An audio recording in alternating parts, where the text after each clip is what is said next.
Hello everyone, welcome back to my channel daily vibe. আশা করি তোমরা ভালো আছো, আমিও খুব ভালো আছি। আজকের পুজোর শুরু দিয়ে আর আমার ছেলের দুষ্টুমি দিয়ে তোমাদের সাথে ব্লগটা শুরু করলাম।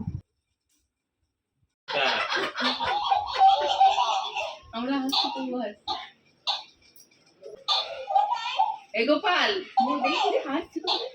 গোপাল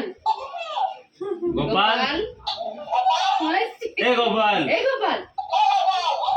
গোপাল গোপাল গোপাল লজ্জা করছি গোপাল গোপাল লজ্জা করছি। তো যেটা বলছিলাম যে আমার মনে হয় যে আজকে দুপুরটা আমাকে ওই সেরেল্যাক বা ফর্মুলা মিল্ক এসব খেয়েই পার করে দিতে হবে, জানো তো।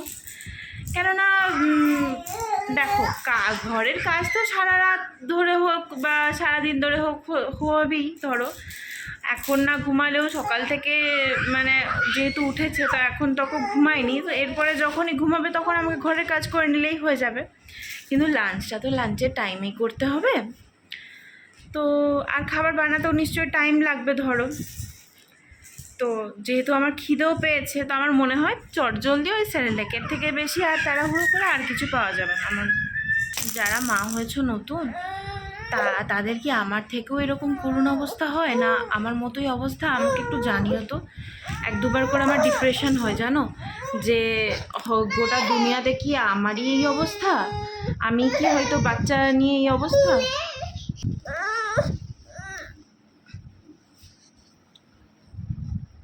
তোমরা ভাববে হয়তো ঘুমের জন্য কাঁদছে, না, ও বদমাশি করবার জন্য কাঁদছে।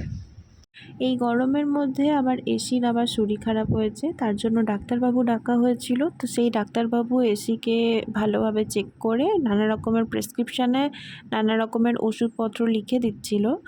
তো তারপরে আর আমার সেদিনকে ভিডিওটা কন্টিনিউ করা হয়নি, আমার শরীরটা ভীষণ অসুস্থ হয়ে গেছিলো বলে।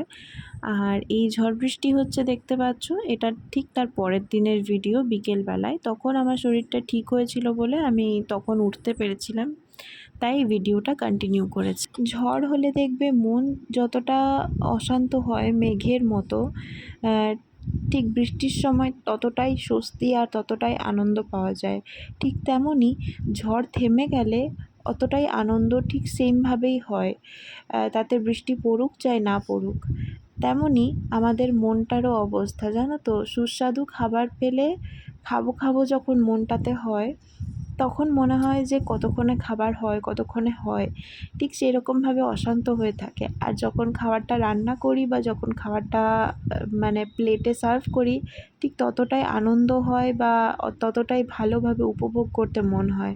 তো দেখো, এখন আমরা চিকেন বানাচ্ছি এই ঝড় বৃষ্টির মধ্যে। এরকম একটা সুন্দর ওয়েদারে কার না মন হয় বলো একটু চিকেন বা মাটন কিছু খাই। তাই আমার মনে হয় মাটনটা একটু ঝামেলার মধ্যে যায় রান্না করাটা, তাই আমি বলেছিলাম যে আমি চিকেন রান্না করব। তাই সে চিকেন নিয়ে এসেছিলো, তো আমি সেটাই এখন রান্না করছি। আর আজকে রান্নাঘরে পুরো রান্নার প্রসেসিংটাতে আমার হাজব্যান্ডকে আমার ধারে পাশেই দেখতে পাবে তোমরা, যদিও কেননা যেহেতু ননভেজ হচ্ছে, চিকেন হচ্ছে। দেখো কীরকম অদ্ভুত জিনিস, বাইরে বৃষ্টি হচ্ছে অথচ আমি ঘাম মুছতে মুছতে রান্না করছি। হ্যাঁ, এরকমই হয় জানো তো। মানে যেহেতু একটু কম্প্যাক্ট, যদি জানলাটা খোলা যায় তাহলে ঝোড়ো হাওয়ায় গ্যাস ভালোভাবে জ্বলবে না আর আমি রান্নাও ভালোভাবে করতে পারবো না। তাই জানলা বন্ধ করে গরমের মধ্যেই আমাকে রান্না করতে হচ্ছে। যে কোনো একটা দিক তো আমাকে স্যাক্রিফাইস করতেই হবে ধরো, ভালো কিছু পেতে গেলে। তো সেই জন্য আর কি। আচ্ছা, এবারে তোমাদের কাছে আমার একটা প্রশ্ন, তোমাদের কি মনে হয় তোমাদের সবার জীবনে সবথেকে ইম্পর্ট্যান্ট রিলেশনশিপ তোমাদের কোনটা বলো তো? ভুল ভাবছো, তোমাদের মা বাবা ভাই বোন পার্টনার কেউই নয়, বিশ্বাস করো, কেউই নয়। তোমাদের সবথেকে ইম্পর্ট্যান্ট রিলেশনশিপ তোমাদের নিজেদের সাথে। হ্যাঁ, কেন জানো? কেননা আমার মনে হয় তোমাদের নিজেদের সাথে যখনই নিজের সম্পর্কটা ভালো তৈরি হয় না, তখনই আমরা অন্যান্য বাকি সব রিলেশনশিপগুলোর ওপরে ডিপেন্ড হয়ে যাই।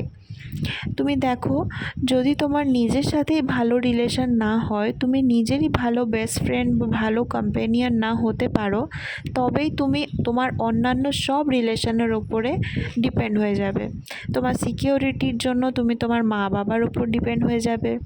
তোমার লাভ, তোমার অ্যাফেকশন, তোমার হ্যাপিনেস সব কিছুর জন্য তুমি তোমার পার্টনারের উপর ডিপেন্ড হয়ে যাবে।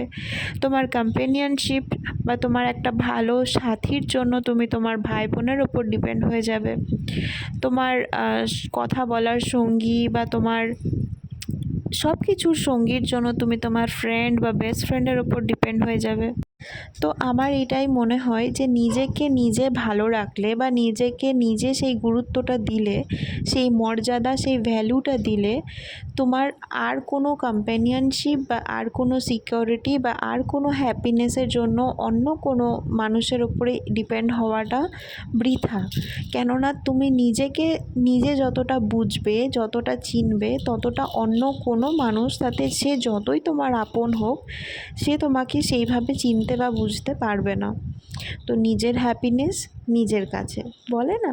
তাই জন্য আর আমি এটাও মনে করি যে তুমি নিজে যদি ভালো থাকো, তবেই তুমি তোমার পরিবার বা তোমার সবাইকে, তোমার সাথে যে যে রিলেশনগুলো তোমার লাইফে আছে, তুমি সব রিলেশনগুলোকে ভালো রাখতে পারবে যদি তুমি নিজে ভালো থাকো। তো আমার এই কথাটা যদি কোনোভাবে তোমাদের মনে হয় যে কোনো অংশে আমি ভুল বলেছি বা কোনো দিক থেকে আমি যদি ভুল বলে থাকি, তাহলে আমাকে নিশ্চয়ই জানিও, বা তোমাদের এটাতে কী মতামত আমাকে সেটাও জানাতে ভুলো না। দেখো, তোমাদের সাথে কথা বলতে বলতে আমার রান্নাটা প্রায় হয়ে এলো, কেননা এখন শুধু চিকেনটা গ্রেভিতে দিয়ে শুধু সেদ্ধ হতে দিতে বাকি আছে, বাকি হয়ে গেছে পুরোটাই। তো দেখে তো মনে হচ্ছে খুবই টেস্টি হয়েছে, আর সত্যিই তাই হয়েছিল খেয়ে পরে। তো এখন আমি সেটাই বুঝছি যে এইভাবে এতক্ষণ টাইম নিয়ে আমি করেছিলাম বলেই হয়তো এতটা টেস্ট হয়েছিল রান্নাটার। আজকের ব্লগটা এতটা বড় হয়ে গেল আমি বুঝতেই পারলাম না, কিন্তু কোনটা দেব কোনটা বাদ দেব সেটাই আমি বুঝতে পারছিলাম না। যেহেতু দুদিনের ব্লগ একসাথে দিচ্ছি, তাই এরকম হলো। তোমাদের আমার ভিডিও দেখে আমাকে যা মন হয় তোমাদেরকে জানাতে, সেটা আমাকে জানিও তোমরা একটা কমেন্টের মাধ্যমে। আমি সেটাতে কিছু মাইন্ড করি না সত্যি বলতে। আর আমার ভিডিও ভালো লাগলে লাইক করতে প্লিজ ভুলো না। আমার চ্যানেলটাকে সাবস্ক্রাইব যদি এখনও করোনি, তো প্লিজ সাবস্ক্রাইব করে দিও। আমার ছেলেকে এইভাবেই সবাই ভালোবাসা দিও। Thank you.